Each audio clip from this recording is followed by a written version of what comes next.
if your microcontroller need to work, processor alone is not sufficient. So including CPU, there are 7 mandatory peripherals are needed, which includes number 1, which is CPU, number 2, which is flash memory, number 3, which is random access memory, number 4, it's an input-output ports. All the ports means it is a bidirectional ports. That means parallel ports. Then we have a serial ports. Then timers, then interrupt controller.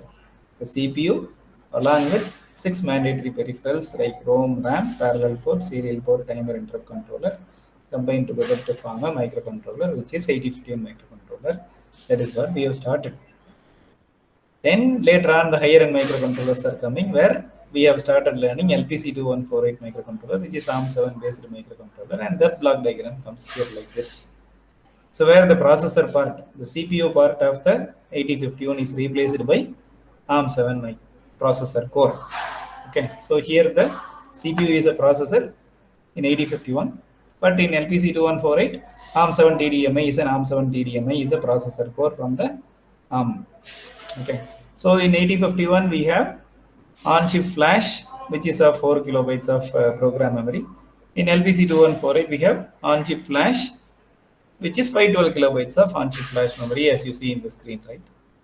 And we have a random access memory, which is of 128 byte as on-chip RAM in 8051. Here in our LPC2148, we have 32 kilobytes of on-chip SRAM, which is static RAM. Okay, so all the on-chip RAM should be static RAM. Why? Because static RAM do not need refreshing. Okay, we don't want to refresh the static RAM, but if it is a dynamic RAM, it has to be refreshed. So all the RAM inside all the microcontrollers are only static RAM, that we need to understand. So the processor ROM RAM is clear. Then with respect to 8051, there are 4 parallel ports, port 0, port 1, port 2, port 3. With respect to LPC2148, we have a general purpose input output, port 0 and port 1. Then when you talk about serial port in 8051, we have TXD and RXD. There is one universal asynchronous receiver transmitter. But in LPC2148, it's fantastic, right? Here you can see there are two UART, two universal asynchronous receiver transmitter at UART0 and UART1. Along with that, there are two SPI peripherals, right? Serial peripheral interface, right? You have an SPI and a synchronous serial port, right?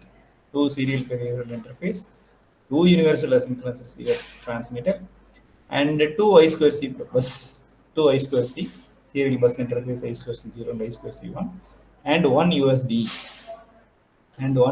which is quite interesting. So 2 plus 2 plus 2 plus 1. There are 7 serial ports available in LPC2148 microcontroller, because some of the onboard serial communication applications needs I2C protocol, which is more powerful and more interesting. And some of the onboard serial communication protocols also uses SPI protocol.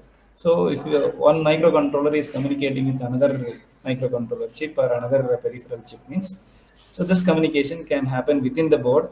So for that, I2C protocol and SPI protocols are more convenient. That is why most of the controller manufacturers are keeping I2C and SPI on chip to make it more comfortable. And with respect to off-board communication means between boards. On board, that means mobile phone is communicating with the PC. No?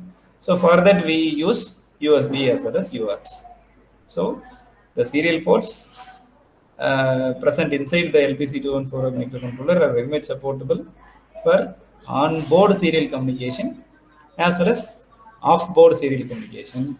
So for on-board serial communication, we use I2C and SPI. For off-board serial communication, UART and USBs are used. Okay, but off-board means you need connectors, right? USB need a connector and UART need a connector. But I2C and SPI do not need a connector because it is happening within the board. So PCB track itself is more than enough. Hope you understand. So serial port with respect to 8051, there is only one UART. But serial port with respect to LPC2148, you have 4 serial ports. And totally there are 7 modules, serial port modules available. Okay, so there is a microprocessor, ROM, RAM, parallel port, serial port, timers. So next comes timer here. Here also there is a timer 0 and timer 1 with other additional features like capture, compare module, etc. in LPC2148 microcontroller. And finally the interrupt controller. So 2 arrow mark comes from the top to bottom is to external interrupt, right? INT0 bar and INT1 bar. And 3 horizontal input is nothing but software interrupt, where timer 0 interrupt, timer 1 interrupt, and serial interrupt with respect to 8051. But in LPC2148, here we have an external interrupt source, right? Here are separate external interrupts where external interrupt 0 to external interrupt 3. So when you talk about external interrupt means the interrupt which happens in the pin is called as external interrupt. So here there are 4 external interrupt which happens in the pin with respect to LPC2148 microcontroller. But with respect to 8051, there are 2 external interrupt where INT0 and INT1. Both are level triggered interrupt and can be configured as falling edge triggered interrupt in 8051. But here all can be configured, all the 4 can be configured as falling edge or rising edge or level 0 or level 1, anything is possible. That is very interesting, right? So these are all the mandatory peripherals, right? So for a microcontroller to work, so these 7 modules are necessary. So along with the 7 modules, LPC2148 has few more interesting modules, which includes analog to digital converter, digital to analog converter, pulse width modulation module, watchdog timer, real-time clock, and USB module. USB is already we have discussed, right? So all these other modules, which helps the application development engineers or embedded system development engineers to make use of only one chip for the entire application kind of thing. Okay, because of the presence of on-chip ADC and DAC, we can connect a microphone, we can connect a loudspeaker, and we can make this LPC2148 as a, okay, we can make an iPod by using MP3 player, anything we can do by proper programming, right? Because we have an ADC and DAC, so where the microphone can be connected here and loudspeaker can be connected here, MP3 decoding algorithm can be used more efficiently, we can do it. Presence of pulse width modulation help us to control several motors. As you all know very well, there are 6 motors can be controlled simultaneously with different speeds. That's very interesting.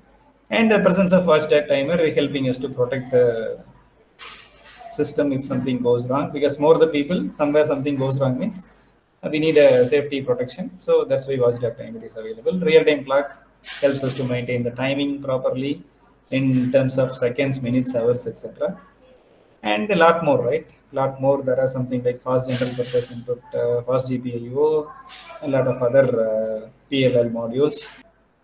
So ARM7 was very, looks like, even though it is having this much of facility, it was very old, people used to say, right? So when we start learning microcontrollers, it is better to start with 8051 because we have to be very strong in the fundamentals by looking at this block diagram.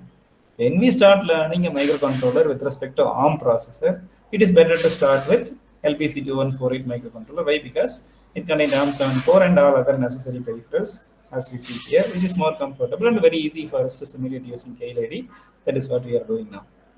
The next level, ARM7, ARM9, ARM11, ARM Cortex A, ARM Cortex M, ARM Cortex R series and all means, particularly ARM Cortex M series are most widely used for embedded system applications because ARM Cortex M series are for exclusively for microcontrollers where the bitset resettable facilities are available in the ARM core. Because we are focused towards embedded systems, because we are focused towards microcontroller, it is mandatory for us to choose an ARM processor core which is related to M series, ARM Cortex M series. So most of the embedded system engineers focus much on ARM Cortex M series. So there is another microcontroller called TIVA from Texas Instruments, named TM4C123GL6PM is one of the TIVA microcontroller which contains ARM Cortex M4F. F denotes it as floating point operations. So ARM Cortex M4F processor sitting inside. Along with that, we have a flash memory of 256 KB and SRAM of 32 KB. So then there is a parallel port. You can see there is a parallel port of GPIO, 43 GPIO lines, and we have a serial port. For serial port, we have a separate serial port module, right? Separate block called serial peripherals, where we have 8 universal asynchronous receiver transmitters. There are 80 watts, and there are 4 I2C modules, and there are 2 controller area network CAN protocol modules, and there are 4 SPI protocols and 1 USB. So 8 plus 4, 12, 12 plus 2, 14, 14 plus 4, 18, plus 1, 19 serial ports are available in ARM Cortex M4 based TIVA microcontroller. So 19 serial ports in 5 different modules as a serial ports. So parallel ports, serial ports, and timers. When we talk about timers, here there are 12 timer modules available. Wow. So there are 12 timer modules available. And interrupt controller. So totally there are a lot of interrupts because everything is an interrupt, right? So there are nested vector interrupt controller. If you look at here, so there is something like NVIC, nested vector interrupt controllers. available in the ARM Cortex M4F is most widely used here for an interrupt. Along with that,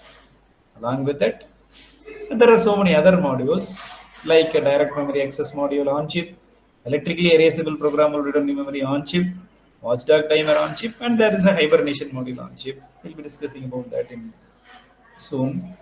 And when it comes to the analog peripherals, it's quite interesting. There is a 12-bit ADC channels, right? 12-bit and 12-channel ADCs are available here, and an analog comparator which is coming across analog peripherals.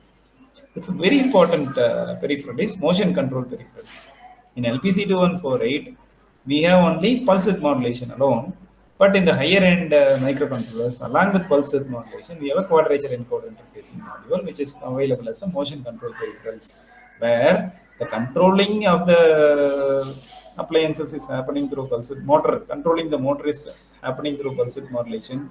Whether it is properly controlled or not, that feedback is taken through the rotary encoder. Rotary encoder output is connected to quadrature encoder interface module.